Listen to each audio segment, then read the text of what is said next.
Hello दोस्तों, स्वागत है आपका आपके अपने channel Indira TV the story box में।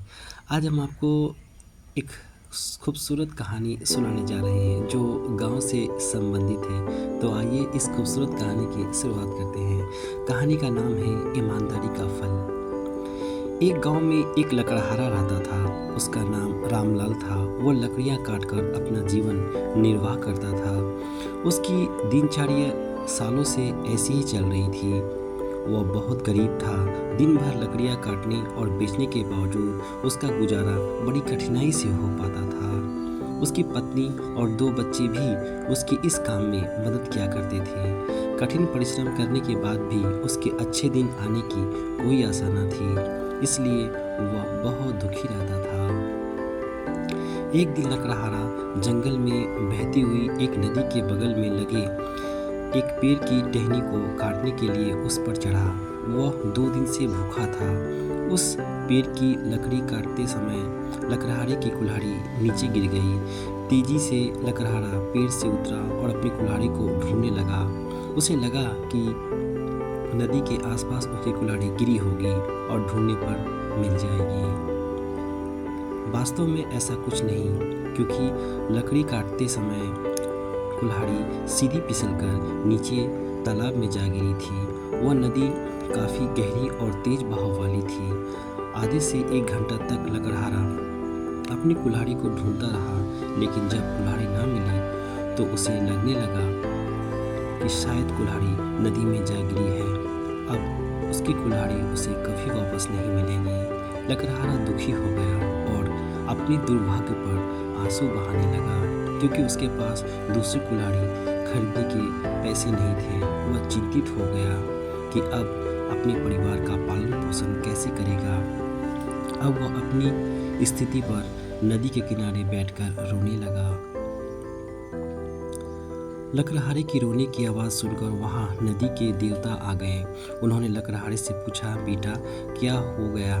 तुम इतना क्यों रो रहे हो? कुछ खो दिया है क्या तुमने इस नदी में?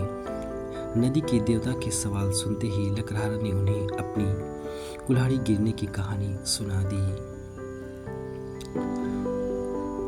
नदी के देवता ने पूरी बात सुनते ही कुल्हाड़ी को ढूंढने में लकड़हारे की मदद करने की बात कही और वहां से चले गए। कुछ देर बाद नदी के देवता नदी से बाहर निकलकर आए और उन्होंने लकड़हारे से कहा कि मैं तुम्हारी कुल्हाड़ी लेकर आ गया हूँ। नदी के देवता की बात सुनकर लकड़हारे के चेहरे पर मुस्कान आ गई। तभी लकड़हारे ने देखा कि नदी के देवता ने अपने हाथों में सुनहरी रंग की कुल्हाड़ी ले रखी है। लकड़हारा हाथ जोड़कर देवता को प्रणाम किया, किंतु उसने कुल्हाड़ी लेने से इनकार कर दिया, क्योंकि वह कुल्हाड़ी सोने की थी। उसके मन में लालच नहीं था। लकड़हारे की बात सुनकर नदी के देवता दोबारा से गायब हो गए। कुछ देर बाद नदी के देवता दोबारा नदी से बाहर निकले। इस बार उन्होंने हाथों में चांदी की कुल्हाड़ी थी। उस कुल्हाड़ी को देखकर भी लकड़हारे को खुशी नहीं हुई। उसने कहा कि यह भी मेरी कुल्हाड़ी नहीं है, मुझे तो अपनी ही कुल्हाड़ी ढूंढनी है। इस बार लकड़हारे की बात सुनकर नदी के देवता फिर वहां से चले गए। पानी में गए भगवान इस बार काफ़ी देर के बाद बाहर आए। अब देवता को देखते ही लकड़हारे के चेहरे पर बड़ी मुस्कान थी।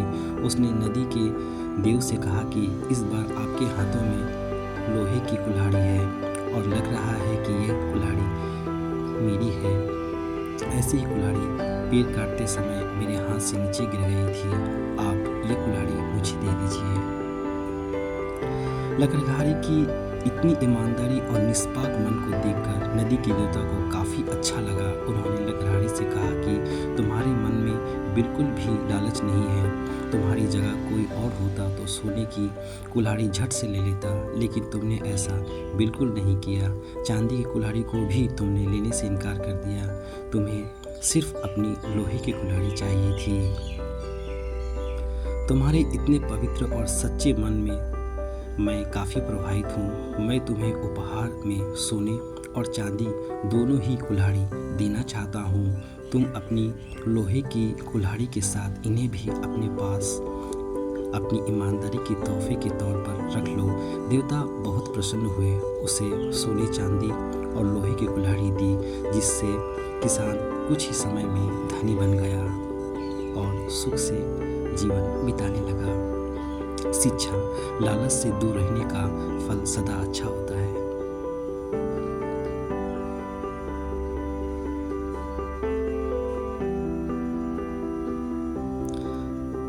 अगर आपको हमारी ईमानदारी का फल कहानी पसंद आई हो तो इसे अपने मित्रों के साथ शेयर करें और अपनी बहुमूल्य राय आप हमें कमेंट कर सकते हैं। साथ ही साथ चैनल को लाइक और सब्सक्राइब करना ना भूलें। अपना ख्याल रखिए। धन्यवाद दोस्तों।